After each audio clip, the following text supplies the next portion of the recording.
नमस्कार दोस्तों, मैं रवि गोयल स्वागत करता हूं आपका उड़ान IAS एकेडमी के ई लर्निंग प्लेटफॉर्म पर। औसत की परिभाषा पे मैंने बहुत जोर दिया था, उसी लेक्चर को आगे बढ़ाते हैं। तो मैंने औसत का एक फॉर्मूला आपको समझाया था कि औसत का फॉर्मूला होगा सभी परिमाणों का योग बटे परिमाणों की संख्या। सभी परिमाणों का योग, सम ऑफ ऑल दी ऑब्जर्वेशंस, सभी परिमाणों का योग बटे परिमाणों की संख्या, बटे परिमाणों की संख्या, नंबर ऑफ ऑब्जर्वेशंस। अब ये जो फॉर्मूला मैंने आपको समझाया था, ये फॉर्मूला सारे प्रश्नों में अप्लाई हो जाएगा। जितने भी प्रश्न औसत के होते हैं, सारे प्रश्नों में ये फॉर्मूला एप्लीकेबल है। इसके लिए कोई कंडीशन आपको नहीं चाहिए। सभी परिमाणों का योग बटे परिमाणों की संख्या, sum of all the observations divide by number of observations. इसके बाद औसत का एक और फॉर्मूला मैंने आपको बताया था। औसत का जो अगला फॉर्मूला था, ये था प्रथम पद प्लस अंतिम पद बटा 2। प्रथम पद प्लस अंतिम पद बटा 2। ये फॉर्मूला औसत का केवल तभी यूज करना है जब श्रेणी समांतर श्रेणी में दी गई होगी। जब श्रेणी समांतर श्रेणी में दी गई होगी तभी औसत का ये फॉर्मूला एप्लीकेबल होगा। जैसे एग्जांपल के लिए मैंने आपको बताया था 3 के प्रथम 5 गुणज, ये देखिए 3, 6, 9, 12, 15। 3 के प्रथम 5 गुणज का औसत ज्ञात करो। तो एक तरीका क्या था इसका, तो आपने सभी परिमाणों का योग बटे परिमाणों की संख्या किया था। सभी परिमाणों का योग बटे परिमाणों की संख्या करने पर कितना आ जाएगा, देखिए 9। दूसरा तरीका क्या था, चूंकि ये श्रेणी समांतर श्रेणी में है तो आपने औसत बताया था सीधे सीधे प्रथम पद प्लस अंतिम पद बटा 2, तो 18 बटा 2। यहां से भी औसत क्या आएगा, 9 आएगा। तो जब कोई श्रेणी समांतर श्रेणी में दी गई होगी तो औसत सीधे सीधे आप बता सकते हैं, या तो सभी परिमाणों का योग बटे परिमाणों की संख्या कर दीजिए, या प्रथम पद प्लस अंतिम पद बटा 2। तो 3 प्लस 15 बटा 2, 18 बटा 2 मतलब 9। तो पिछले वीडियो में यहां तक चर्चा हुई थी कि औसत क्या होता है। फॉर्मूला जो आप बचपन से सीखते आए हैं वो ये था, सभी परिमाणों का योग बटे परिमाणों की संख्या। उसके अलावा मैंने बताया समांतर श्रेणी में अगर कोई श्रेणी है तो औसत कैसे निकालेंगे, सीधे प्रथम पद प्लस अंतिम पद बटा 2 करके। तो ये श्रेणी आप देख पा रहे हैं समांतर श्रेणी में है। समांतर श्रेणी का मतलब 3-3 का अंतर दिया हुआ है। तो औसत सीधे सीधे प्रथम पद प्लस अंतिम पद बटा 2 करके भी बता सकते हो। तो आज अपने लेक्चर को आगे बढ़ाते हैं। आज माध्यिका को समझेंगे। माध्यिका को समझेंगे कि माध्यिका और माध्य में क्या संबंध होता है, वहां से प्रश्न और आसान हो जाएंगे। एक और प्रश्न मैंने लिया था, याद है, 30 और 50 के बीच सभी अभाज्य संख्या। तो 30 और 50 के बीच जो अभाज्य संख्याएं होंगी, जो अभाज्य संख्याएं होंगी वो क्या क्या होंगी, तो याद है आपको 31, 37, 41, 43, 47 ये है परिमाण। इनका औसत निकालना है तो आपने क्या किया था, सभी परिमाणों का योग बटे परिमाणों की संख्या। यहां पे समांतर श्रेणी वाला औसत का फॉर्मूला यूज नहीं होगा, क्योंकि ये जो श्रेणी है ये समांतर श्रेणी में नहीं है। आप देख सकते हैं 31 और 37 में 6 का अंतर, 37 और 41 में 4 का अंतर, 41 और 43 में 2 का अंतर, 43 और 47 में 4 का अंतर। समांतर श्रेणी का मतलब 2-2 पदों में अंतर समान होना चाहिए, तभी आप औसत का ये फॉर्मूला अप्लाई करेंगे। नीचे 2 होता है, ध्यान रखेंगे, यहां पे भी गलतियां होती है। प्रथम पद प्लस अंतिम पद बटा 2, और ये फॉर्मूला तो हर जगह पे अप्लाई होगा।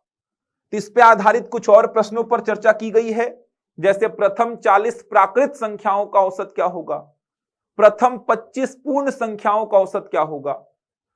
वो सारे प्रश्न वापस से देखेंगे, लेकिन उससे पहले माध्यिका को समझते हैं कि माध्यिका क्या होता है, माध्य क्या होता है। तो माध्य मतलब औसत, समझेंगे।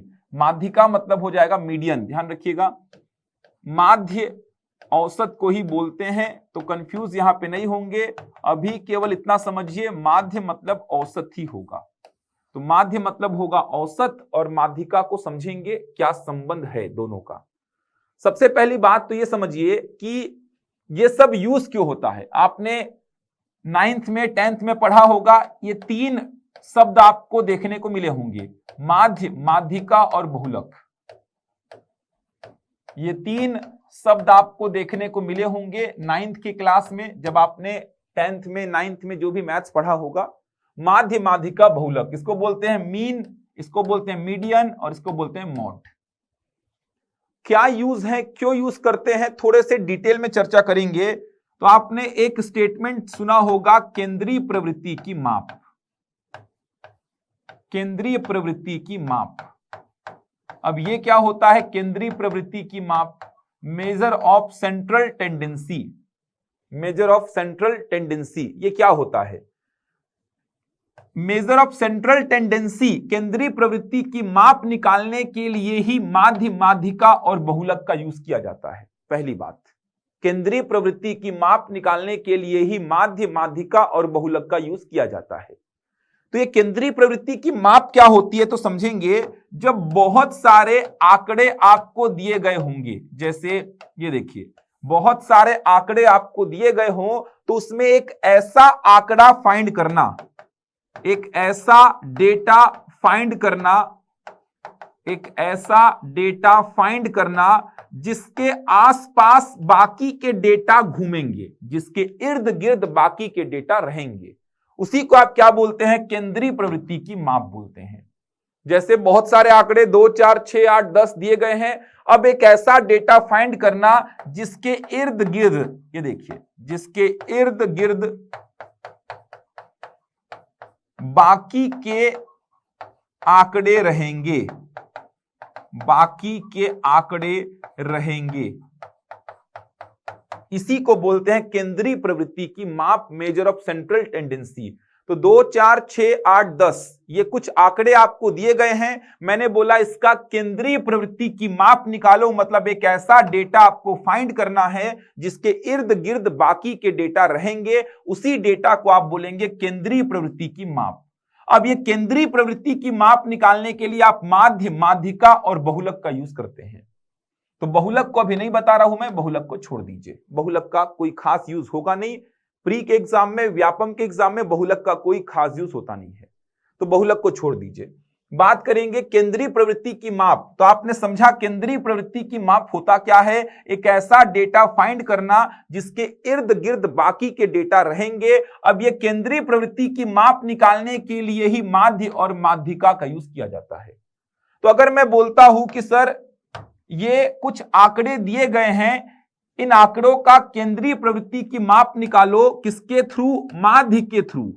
तो आप क्या बोलेंगे? सर माध्य क्या होता है? सभी परिमाणों का योग बटे परिमाणों की संख्या। सभी परिमाणों का योग बटे परिमाणों की संख्या कितना आ जाएगा? देखिए 30/5, तो ये मिल गया 6। ये 6 क्या है? केंद्रीय प्रवृत्ति की माप, किसके थ्रू? माध्य के थ्रू है। ये किसके थ्रू है? माध्य के थ्रू है। माध्य मतलब औसत। तो मैंने केंद्रीय प्रवृत्ति की माप निकाला है, किसके थ्रू निकाला है? माध्य के थ्रू निकाला है। अब मैं बोलूंगा सर माध्यिका के थ्रू निकाल के दिखाओ, मैंने बोला माध्यिका के थ्रू निकाल के दिखाओ। अब समझो माध्यिका क्या होता है। तो माध्यिका क्या होता है? आंकड़ों को आरोही और अवरोही क्रम में जमाने के बाद, आंकड़ों को या तो आरोही क्रम में, आरोही मतलब बढ़ते क्रम, या अवरोही क्रम, आरोही या अवरोही क्रम में जमा दो। उसके बाद जो बीच वाला पद होगा, जो बीच वाला पद होगा वही क्या होगी? माध्यिका। माध्यिका का मतलब मध्य पद। तो मैंने क्या बोला? देखिए 2, 4, 6, 8, 10 इसका माध्यिका बताना है। ये ऑलरेडी किसमें जमा हुआ है? आरोही क्रम में। 2, 4, 6, 8, 10 किसमें जमा है? आरोही क्रम में। तो आरोही क्रम में जमाने के बाद जो बीच वाला पद होगा वही पद क्या होगा? माध्यिका। तो बीच वाला पद क्या है? 6। तो सीधे माध्यिका क्या लिख दूंगा मैं यहां पे? 6। सीधे माध्यिका कैसे बताओगे? पदों को आरोही या अवरोही क्रम में जमाने के बाद जो बीच वाला पद होगा उसी पद को मैं माध्यिका बोलूंगा। तो आपने बोला 2, 4, 6, 8, 10 इन पदों का माध्य 6 आया, माध्यिका भी कितना आया? 6 आया। मतलब केंद्रीय प्रवृत्ति की माप माध्य के थ्रू 6 और माध्यिका के थ्रू भी क्या मिल गया? 6 मिल गया। एक और एग्जांपल लेते हैं और कंसेप्ट क्लियर होगा। देखिए, मैं बोला इस बार आंकड़े हैं आपके पास 2, 4, 6, 8, 10, 12, ये आंकड़े हैं आपके पास। इन आंकड़ों का केंद्रीय प्रवृत्ति की माप निकालना है मेरे को। इन आंकड़ों का निकालना है केंद्रीय प्रवृत्ति की माप। इन आंकड़ों का केंद्रीय प्रवृत्ति की माप निकालना है। अब केंद्रीय प्रवृत्ति की माप निकालना है तो मैंने बोला माध्य के थ्रू निकाल के बताओ सर। तो माध्य के थ्रू निकालेंगे तो आप क्या लिखेंगे, सभी परिमाणों का योग, सभी परिमाणों का योग बटे परिमाणों की संख्या 6। जोड़ दो कितना आएगा, 12 और 10 22, 8 30, 6 36, 4 40 और 2 42, 42 बटा 6 कितना आ गया, 7। मैंने बोला माध्यिका के थ्रू निकाल के बताओ, तो मैंने क्या बोला, माध्यिका के थ्रू निकाल के बताओ। तो माध्यिका के थ्रू निकालेंगे तो माध्यिका क्या बोलता है, पदों को आरोही क्रम में जमाओ, ऑलरेडी जमा हुआ है। तो बीच वाला पद, अब यहां पे देख पा रहे हैं बीच में कितने पद आएंगे, तो बीच में 2 पद आएंगे। कौन कौन आ रहा है बीच में, 6 और 8। पदों की संख्या अगर विषम है तो बीच में एक ही पद आता है। इतना कॉमन सेंस, इतना जनरल नॉलेज तो आपको पता होगा कि पदों की संख्या अगर विषम है तो बीच में एक ही पद आता है, और पदों की संख्या सम है तो बीच में 2 पद आते हैं। जैसे इससे पहले वाले प्रश्न में कुल पद कितने थे, 5, तो बीच में तीसरा पद आया था। लेकिन यहां पे पदों की संख्या कितनी है, 6, तो बीच में 2 पद आएंगे। वो 2 पद कौन कौन से आएंगे, तीसरा पद आएगा और चौथा पद आएगा। इससे पहले वाले प्रश्न में आप देख सकते हैं पदों की संख्या कितनी थी, 5, तो पदों की संख्या 5 थी, तो बीच में तीसरा पद आपको मिलेगा जो कि 6 है, तो माध्यिका कितना हो गया, 6। लेकिन यहां पे अगर देखेंगे तो पदों की संख्या 6 है, तो जब पदों की संख्या सम होगी तो बीच में 2 पद मिलेंगे, और वो 2 पद कौन कौन से हैं, 6 और 8। तो माध्यिका कैसे निकालेंगे, 6 और 8 के भी बीच में जो होगा, 6 और 8 के भी बीच में जो होगा वही क्या होगा, माध्यिका। तो 6 और 8 के बीच में क्या है, 7। कैसे निकाला, 6 + 8 बटा 2, 14 बटा 2। मतलब बीच में जो 2 पद आ रहे हैं उनका माध्य ही क्या होगा, माध्यिका होगा। तो माध्यिका जब पदों की संख्या विषम है, एकदम आसान है, पदों की संख्या विषम है, पदों की संख्या विषम है, पदों की संख्या अगर मैं बोलता हूं विषम है, तो बीच वाला पद सीधे सीधे मिल जाएगा, बीच वाला पद सीधे सीधे मिल जाएगा, डायरेक्ट मिल जाएगा बीच वाला पद। लेकिन अगर मैं बोला पदों की संख्या सम है, पदों की संख्या अगर मैं बोलता हूं क्या है, सम है, तो बीच में 2 पद आएंगे, बीच में 2 पद आएंगे, बीच में 2 पद आएंगे। इन दोनों का माध्य ही क्या होगा, माध्यिका हो जाएगा। तो यहां पे आप देख सकते हैं इससे पहले वाले प्रश्न में बीच में सीधे सीधे एक ही पद था, वो हो गया माध्यिका, और यहां पे बीच में 2 पद हैं, उन दोनों का माध्य ही क्या होगा, माध्यिका होगा। एक और एग्जांपल लेंगे, कुछ कहानी और समझ में आएगा। एक और एग्जांपल लिया, ये देखिए कुछ आंकड़े मैं लिखता हूं, 31, 37, 41, 43 और 47। ये कुछ आंकड़े हैं, इन आंकड़ों का केंद्रीय प्रवृत्ति की माप चाहिए मेरे को, केंद्रीय प्रवृत्ति की माप चाहिए। इन आंकड़ों का क्या चाहिए, केंद्रीय प्रवृत्ति की माप। तो सबसे पहले मैं माध्य के थ्रू निकालूंगा केंद्रीय प्रवृत्ति की माप। तो माध्य क्या बोलता है, सभी पदों का योग बटे पदों की संख्या। 5 है, जोड़ने पे क्या आएगा, 199 बटा 5 कितना आ जाएगा, 39.8। ये मिल गया केंद्रीय प्रवृत्ति की माप, किसके थ्रू, माध्य के थ्रू। अब अगर मैं बोलता हूं माध्यिका के थ्रू निकाल के बताओ क्या आएगा, तो माध्यिका के थ्रू निकालेंगे तो क्या आएगा, देखिए माध्यिका क्या बोलता है, बीच वाला पद अगर आरोही क्रम में जमा है तो सीधे बीच वाला पद ही क्या हो जाएगा, माध्यिका। पद कितने हैं, 5, देख पा रहे हैं टोटल पदों की संख्या कितनी है, 5। तो पदों की संख्या विषम है तो बीच में सीधे सीधे एक पद मिलेगा, और वो पद क्या है, 41। तो यहां पे केंद्रीय प्रवृत्ति की माप माध्य के थ्रू क्या मिला, 39.8, और माध्यिका के थ्रू क्या मिला, 41। तो यहां से जो मैं रिजल्ट आपको बताना चाह रहा हूं वो ये है कि अगर पदों की संख्या, पहली बात विषम है, तो बीच में सीधे सीधे एक पद मिलता है। पदों की संख्या सम है तो बीच में दो पद मिलते हैं। जब बीच में एक ही पद मिलेगा तो वो माध्यिका है। जब बीच में दो पद मिलेंगे तो दोनों का माध्य ही क्या होगा, माध्यिका होगा।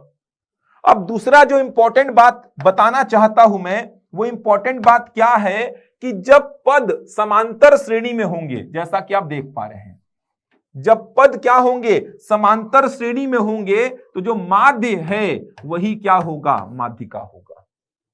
तो जब पद समांतर श्रेणी में है, यहां पे भी देख सकते हैं, जब पद आपको समांतर श्रेणी में दिए रहेंगे तो माध्यिका और माध्य दोनों बराबर होते हैं। आप चाहें तो देख सकते हैं पहले वाले प्रश्न में माध्य 6, माध्यिका भी 6, क्योंकि पद किसमें है, समांतर श्रेणी में।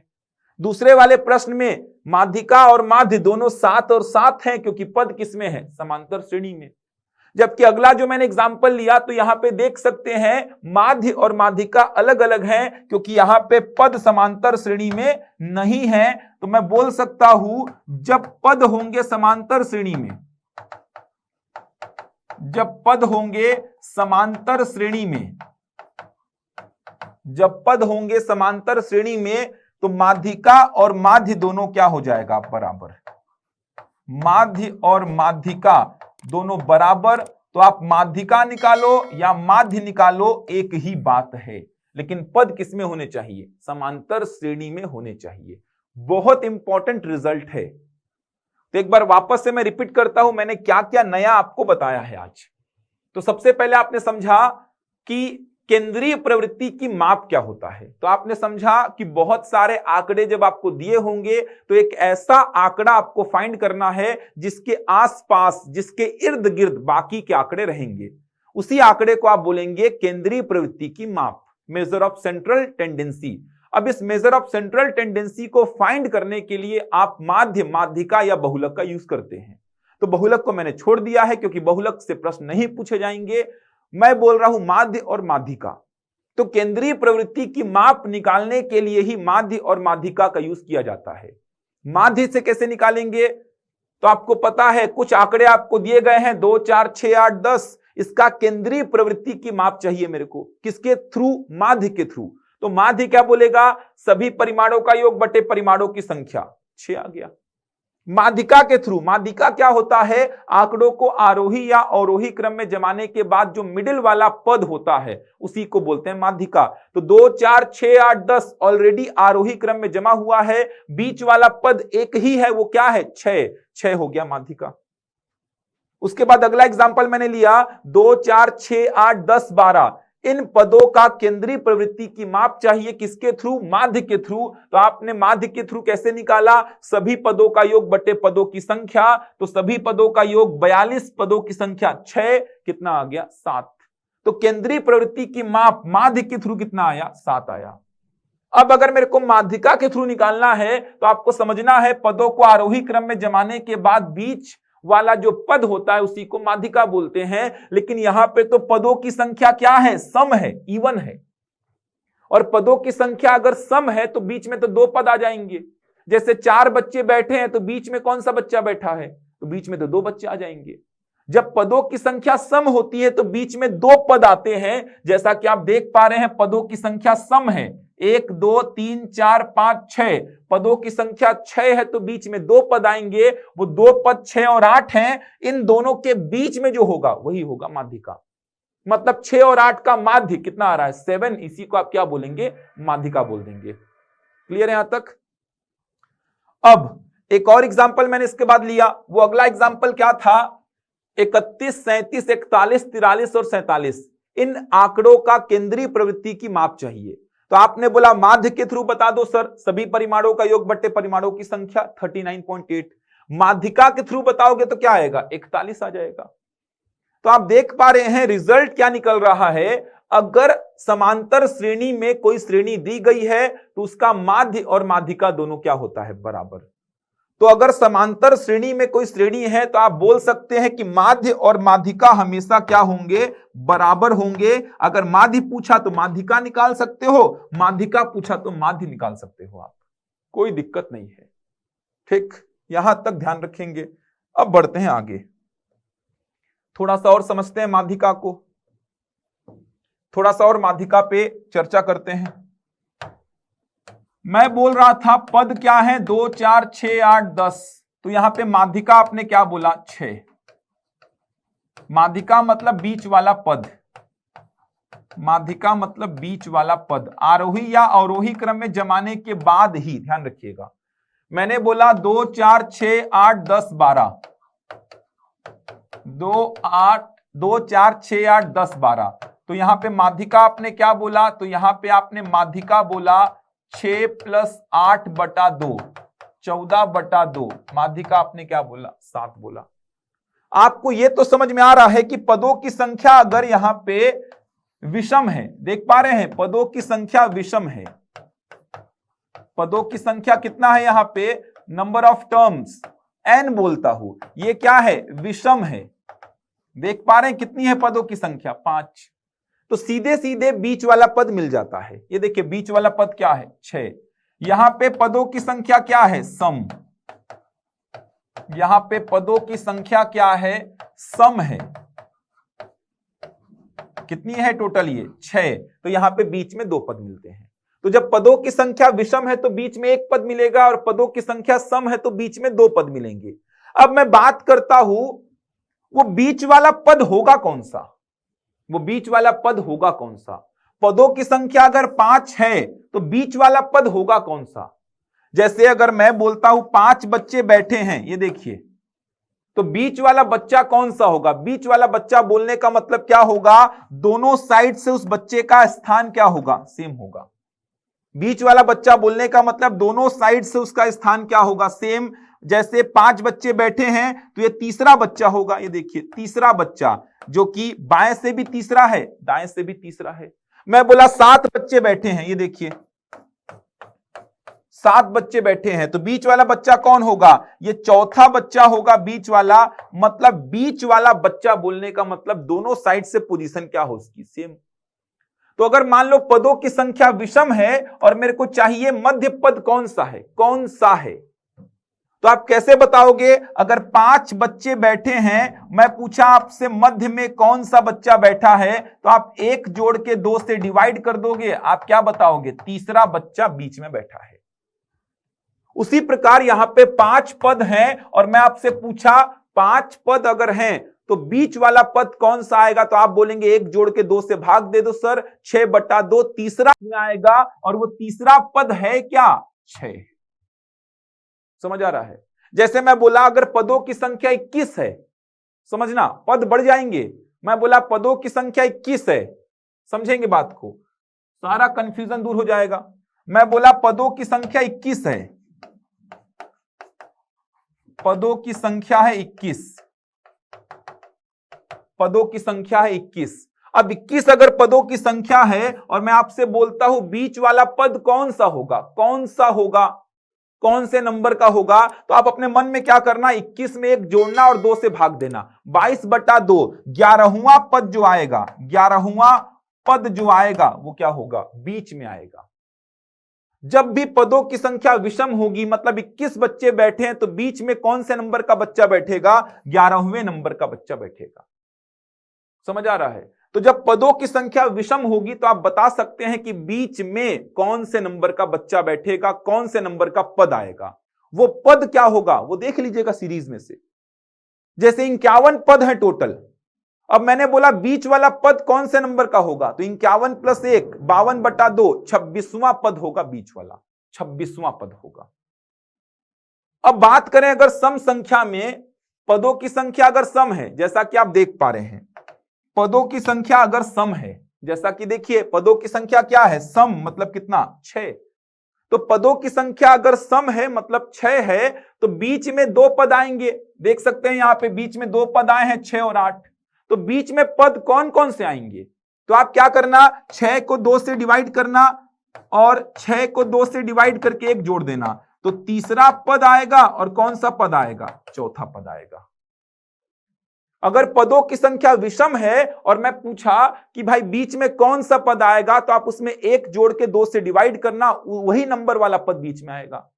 पदों की संख्या अगर सम है और मैं आपसे पूछा कि बीच में कौन कौन से पद आएंगे, तो सीधे उसको डिवाइड बाई 2 करना और उसमें 1 जोड़ देना, तो 6 पद अगर हैं तो बीच में कौन कौन से नंबर का पद आएगा? तो आप बोलेंगे तीसरा, और 3 में एक जोड़ूंगा चौथा।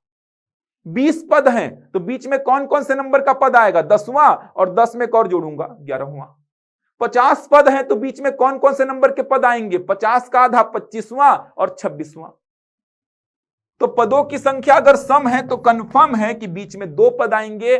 कौन कौन से नंबर के पद आएंगे? तो पदों की संख्या कितनी है? 6। पदों की संख्या 6 है तो बीच में 2 पद आएंगे, तीसरा पद और चौथा पद। तीसरा पद 6 है, चौथा पद 8 है, दोनों का माध्य निकाल दो, वही क्या होगा? माध्यिका होगा। क्लियर है यहां तक? तो जब पदों की संख्या विषम होगी तो आप आसानी से बता सकते हैं मध्य में कौन से नंबर का पद आएगा। कैसे? 1 जोड़ के 2 से भाग देना है। पदों की संख्या सम होगी तो मध्य में 2 पद आएंगे, कौन कौन से नंबर के पद आएंगे? तो आप उसका आधा करना। जैसे 6 पद हैं तो 6 का आधा तीसरा और जस्ट अगला चौथा। तीसरा पद और चौथा पद आएगा, मध्य पद और तीसरा और चौथा पद हैं क्या? 6 और 8, दोनों का माध्य निकाल दो, वही माध्यिका होगा। अगर पदों की संख्या कम है, जैसे यहां पे पद कितने हैं? 5, तो सीधे बता दीजिए मिडिल में कौन दिख रहा है? तीसरा पद जो कि 6 है। पदों की संख्या कितनी है? 6, तो मिडिल में कौन दिख रहा है? 6 और 8 जो कि तीसरा और चौथा पद है। लेकिन पदों की संख्या ज्यादा रहेगी तो सीधे आपको सोचना पड़ेगा, पद 50 हैं, उसका माध्यिका मेरे को निकालना है, तो आपको सोचना पड़ेगा 50 पद हैं तो मिडिल में कौन से नंबर का पद आएगा? 25वां और 26वां। तो 25वां पद क्या है? 26वां पद क्या है? देख लो, काम खत्म। पदों की संख्या 51 है तो मध्य में कौन से नंबर का पद आएगा? 51 + 1 52/2, 26वां पद आएगा मध्य में। 26वां पद देख लो क्या है। एकदम क्लियर रखना कि पदों की संख्या विषम है तो बीच में एक ही पद आएगा, और पदों की संख्या सम है तो बीच में 2 पद आएंगे। एकदम आसान है। 51 बच्चे हैं तो एकदम मिडिल में कौन से नंबर का बच्चा बैठेगा? 51 + 1/2, 52/2, 26वें नंबर का बच्चा मिडिल में बैठेगा। मतलब इधर से भी 26 और इधर से भी क्या? 26। बच्चों की संख्या 50 है तो मिडिल में 2 बच्चे आएंगे, कौन कौन से नंबर के? 25वें नंबर के और 26वें नंबर के बच्चे। तो यहां तक एकदम क्लियर होगा आपको। ठीक, कुछ क्वेश्चंस करेंगे जिससे ये कंसेप्ट और भी क्लियर हो जाएगा। चलिए कुछ एग्जांपल्स देखते हैं जिससे ये कंसेप्ट एकदम समझ में आ जाएगा आपको। अब देखिए वापस से उन्हीं क्वेश्चंस को ले रहा हूं मैं। तो पहला क्वेश्चन में लेता हूं 3 के प्रथम 5 गुणज। देखिए बार बार उन्हीं क्वेश्चंस को ले रहा हूं लेकिन एक एक तरीका बढ़ते जा रहा है। 3 के प्रथम 5 गुणज का औसत ज्ञात करें। तो 3 के प्रथम 5 गुणज मतलब 3, 6, 9, 12, 15। अब इसको करने का पहला तरीका क्या है? देखिए इसको करने का पहला तरीका क्या है? आप बोलेंगे सर सभी परिमाणों का योग बटे परिमाणों की संख्या। ये पहला तरीका हो गया। परिमाणों की संख्या 5, सभी परिमाणों का योग 45/5, औसत कितना आ गया? 9। ये पहला तरीका। दूसरा तरीका आप बोलेंगे सर औसत का एक और फॉर्मूला पढ़े हैं, समांतर श्रेणी के केस में औसत क्या होगा? प्रथम पद प्लस अंतिम पद बटा 2, 18/2, औसत कितना हो गया? 9। तीसरा जो माध्यिका होगा वही क्या होगा? माध्य होगा। क्यों होगा? क्योंकि आप देख सकते हैं समांतर श्रेणी में है श्रेणी, तो जो माध्यिका होगा वही माध्य होगा। तो 3, 6, 9, 12, 15 पदों की संख्या कितनी है? 5, जो कि विषम है। तो बीच में सीधे सीधे एक पद मिलेगा। कौन सा पद है वो? तीसरा पद, और तीसरा पद है क्या? 9 है। तो 3 तरीके से औसत बता सकते हैं आप। ध्यान रखिएगा मैं यहां पे बोल क्या रहा हूं? पदों की संख्या क्या है? 5। ये देखिए इसमें कंफ्यूज नहीं होना है। पदों की संख्या है 5, और 5 अगर पद हैं तो बीच वाला पद कौन सा होगा? थर्ड नंबर का होगा बीच वाला पद। कैसे निकाले अपने मन में सोचिए। 5 में एक जोड़ के 2 से भाग दिया, 6/2। तीसरा पद होगा बीच वाला, और तीसरा पद है क्या? 9। तो माध्यिका 9। यही माध्यिका क्या होगा? औसत। क्यों होगा? क्योंकि समांतर श्रेणी में आपने समझा है कि माध्यिका और माध्य दोनों बराबर होते हैं। इसके बाद अगला प्रश्न जो आपने किया था, देखिए 1 से लेकर 40 तक की प्राकृत संख्याओं का औसत। 1 से लेकर 40 तक की प्राकृत संख्याओं का औसत। अब देखिए इसका पहला तरीका जो आपने फॉलो किया था, पहला तरीका क्या है? सभी परिमाणों का योग बटे परिमाणों की संख्या। तो सभी परिमाणों का योग 1 से लेकर 40 तक के परिमाणों का योग बटे परिमाणों की संख्या 40। तो आपने बताया था सर 1 से 40 तक की संख्याओं को लिख के जोड़ना पॉसिबल नहीं है, तो उसके लिए फॉर्मूला होता है n इंटू एन प्लस 1/2। अब ये हो गया योग, डिवाइड बाई 40, क्यों? क्योंकि परिमाणों की संख्या 40, 41/2 कितना आ गया? 20.5। दूसरा तरीका क्या है? आप बोलेंगे सर औसत, चूंकि ये समांतर श्रेणी में है तो औसत बोल देंगे प्रथम पद प्लस अंतिम पद बटा 2, 41/2 कितना आ जाएगा? 20.5। एक और तरीका क्या है? माध्यिका निकाल दो, यही माध्यिका क्या होगा? माध्य या औसत होगा।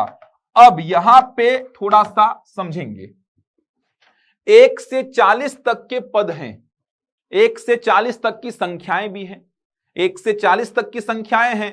अगर मैं बोलूंगा 40 संख्याओं में या 40 पदों में, पद बोलिए, 40 पद हैं, 40 पदों में बीच में पद कितने आएंगे? 2। समझा था आपने? कौन कौन सा पद आएगा? 20वां और 21वां पद आएगा।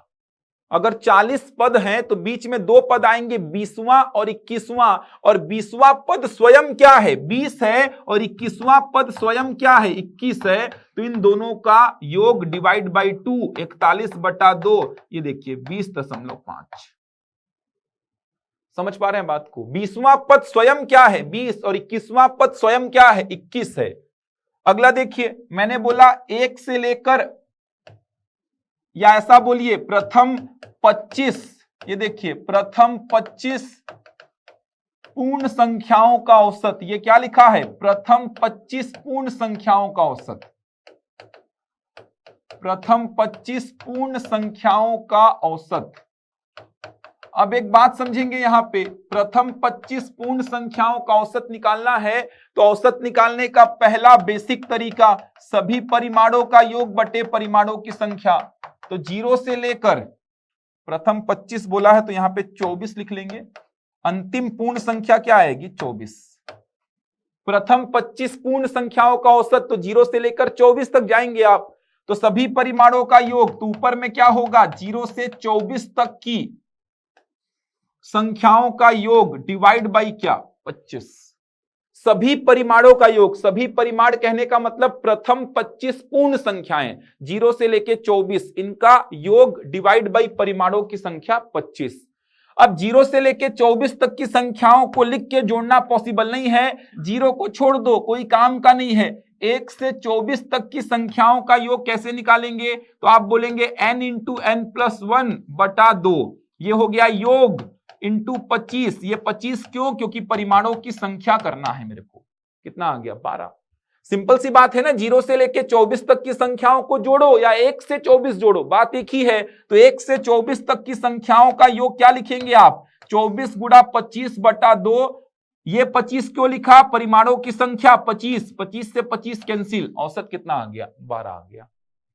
अब इसी प्रश्न को आप ऐसा करते, सर चूंकि समांतर श्रेणी में है तो औसत हो जाएगा प्रथम पद, प्रथम पद क्या है? 0 प्लस अंतिम पद बटा 2, तो 24/2 कितना हो जाएगा? 12 हो जाएगा।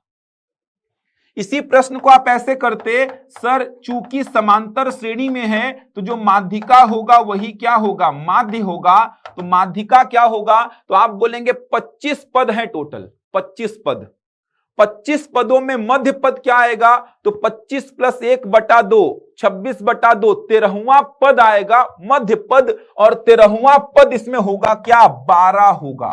13वां पद क्या होगा इसमें? 12, क्योंकि पहला पद 0 है, दूसरा पद 1 है, इस प्रकार से 13वां पद क्या होगा? 12। तो 12 इसका माध्यिका होगा, वही क्या हो जाएगा? औसत।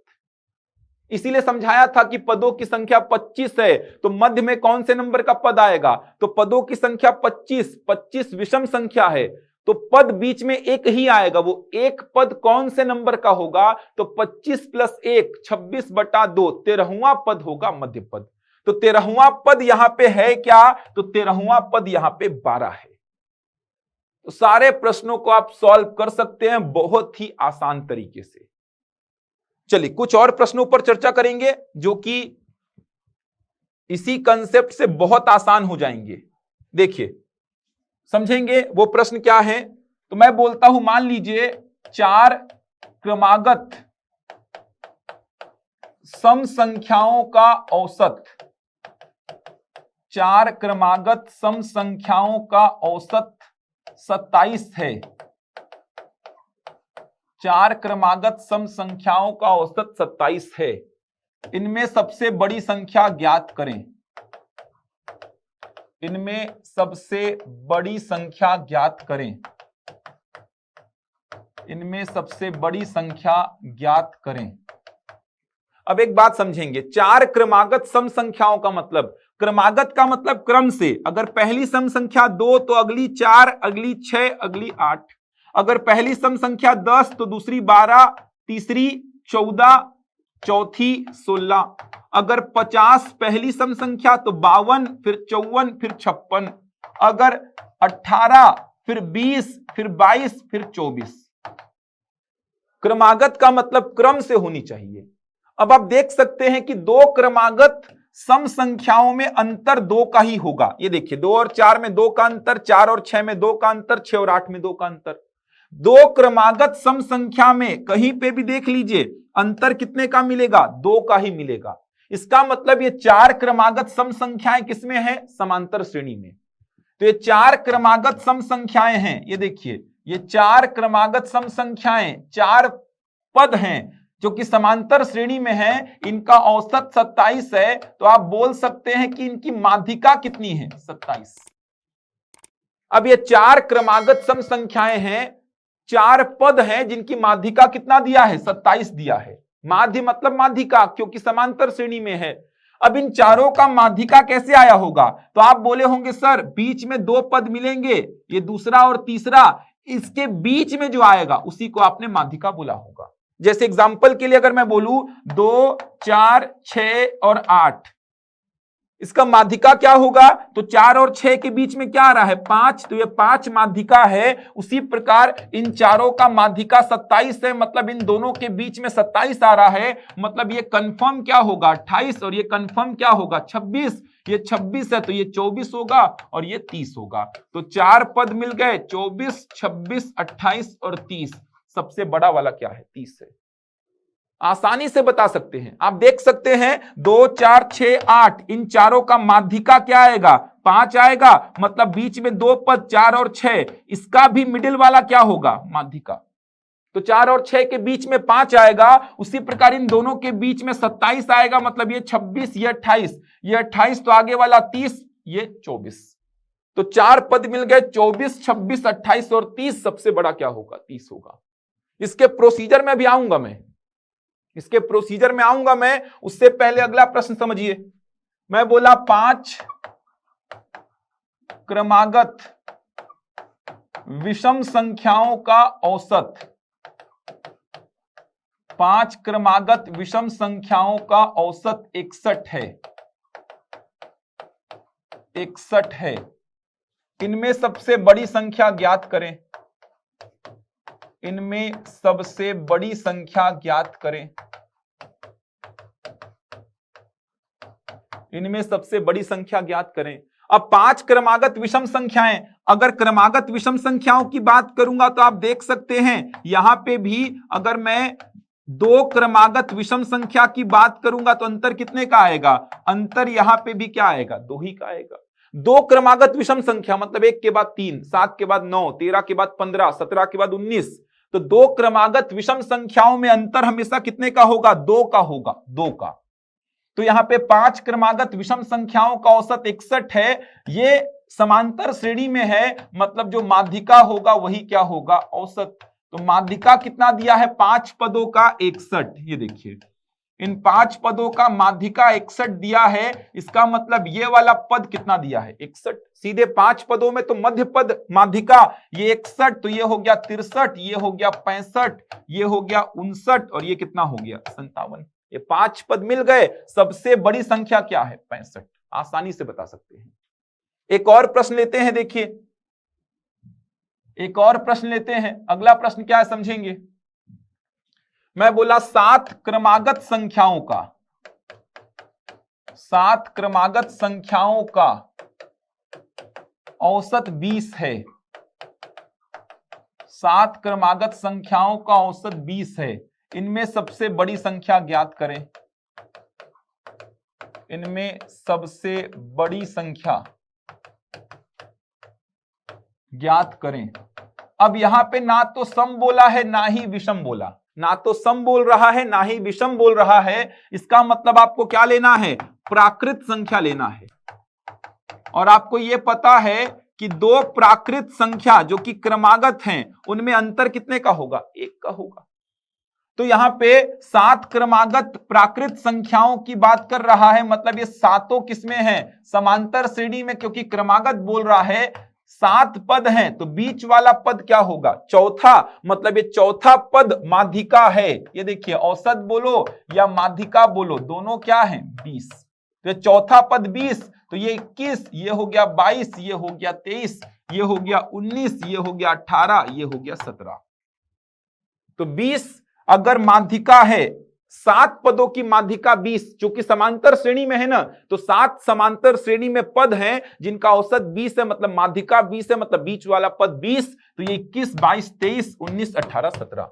तो सबसे बड़ी संख्या क्या है 23, सबसे छोटी संख्या 17। आरोही क्रम में जमाएंगे तो चौथे नंबर पे क्या आएगा, अवरोही क्रम में जमाएंगे तो तीसरे नंबर पे क्या आएगा, सब कुछ बता सकते हैं। अगर संख्याएं मिल गई तो सारा कुछ आप बता सकते हैं। अब देखिए एक्चुअल में इसका प्रोसीजर क्या होगा, प्रोसीजर को समझेंगे। 4 क्रमागत सम संख्याओं की बात कर रहा है, तो प्रोसीजर क्या होगा, तो 4 क्रमागत सम संख्याओं की बात कर रहा है। आप देख पा रहे हैं 2 क्रमागत सम संख्या में अंतर कितने का होता है, 2 का। देख पा रहे हैं 2 क्रमागत सम संख्या में अंतर सदैव कितने का होता है, 2 का होता है। ये देखिए देख सकते हैं आप, 2 क्रमागत सम संख्याओं में अंतर 2 का होता है। तो मैं मान लेता हूं 4 क्रमागत सम संख्या, 4 क्रमागत सम संख्याएं। अब देखिए 4 क्रमागत सम संख्याएं कैसे मानेंगे, तो ये x पहली सम संख्या तो अगली x प्लस 2, अगली x प्लस 4, अगली x प्लस 6, ऐसा मान लीजिए।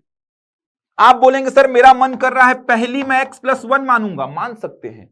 पहली सम संख्या को x प्लस 1 तो अगली x प्लस 3, अगली क्या होगी x प्लस 5 और अगली क्या होगी x प्लस 7। जो मन करता है वो मानो। x से स्टार्ट करना है तो x से स्टार्ट करो, x प्लस 1 से स्टार्ट करना है तो x प्लस 1 से स्टार्ट करो। किसी बच्चे ने बोला सर मैं पहली सम संख्या x प्लस 10 मानूंगा, मान लो ना यार। पहली x प्लस 10 तो अगली क्या होगी x प्लस 12, फिर अगली x प्लस 14, अगली x प्लस 16। कोई बच्चा बोला पहला x प्लस 9 मानूंगा, तो मान लो दूसरी x प्लस 11, तीसरी x प्लस 13 और चौथी x प्लस 15।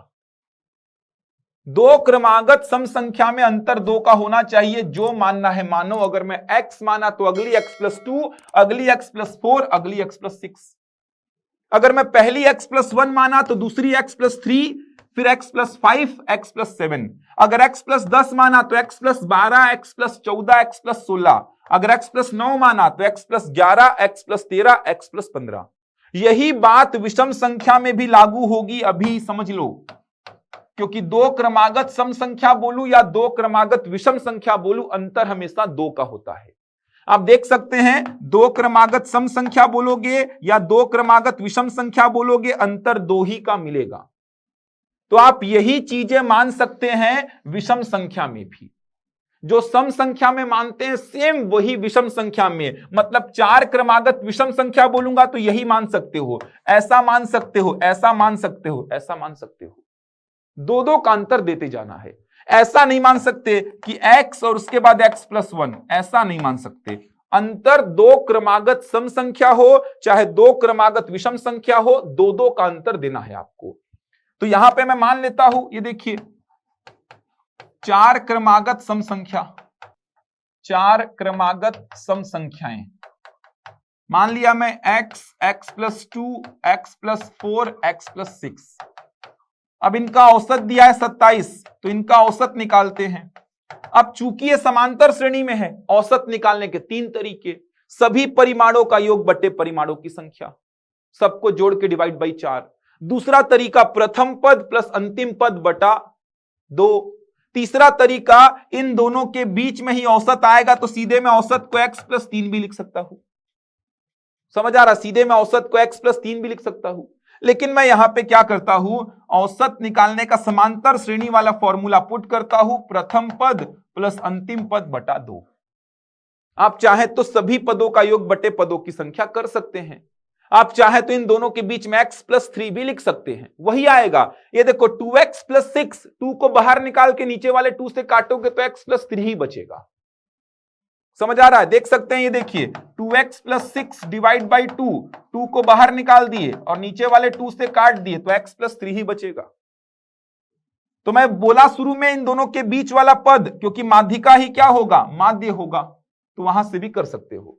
मैंने यहां पे क्या किया है, प्रथम पद प्लस अंतिम पद बटा 2, औसत कितना दिया है 27, ये हो गया 2x+6 बटा 2, 27 दूनी कितना 54 बराबर 2x+6।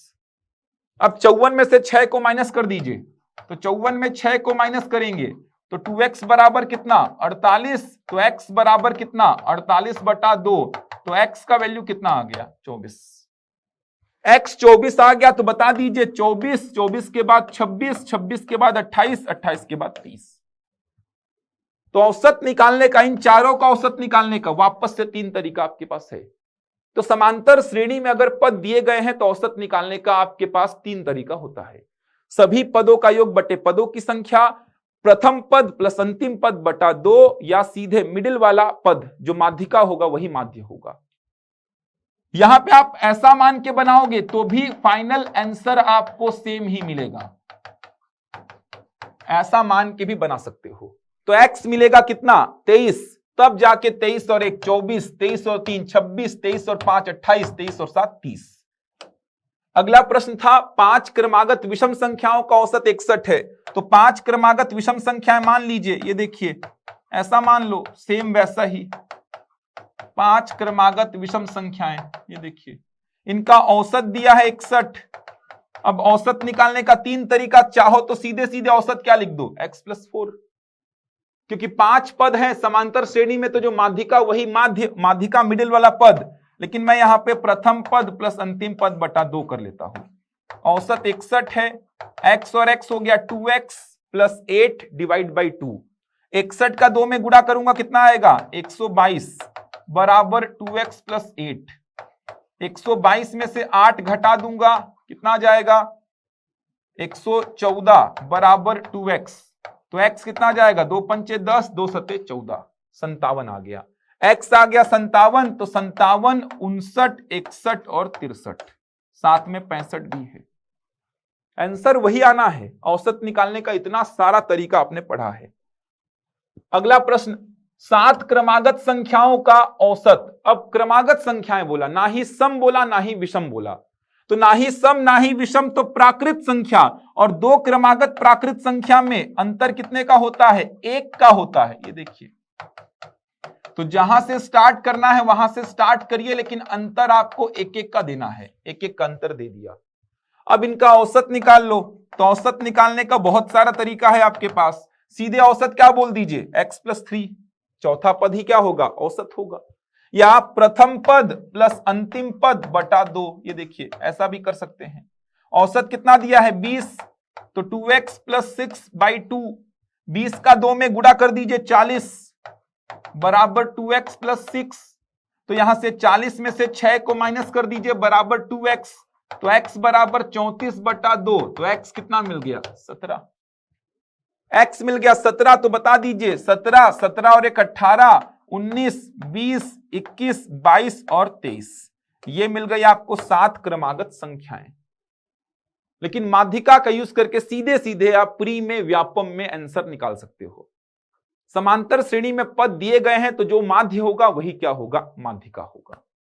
मैंने प्रोसीजर इसीलिए पढ़ाया है ताकि आपको क्रमागत सम संख्याएं, क्रमागत विषम संख्याएं और क्रमागत प्राकृत संख्याएं माननी आनी चाहिए।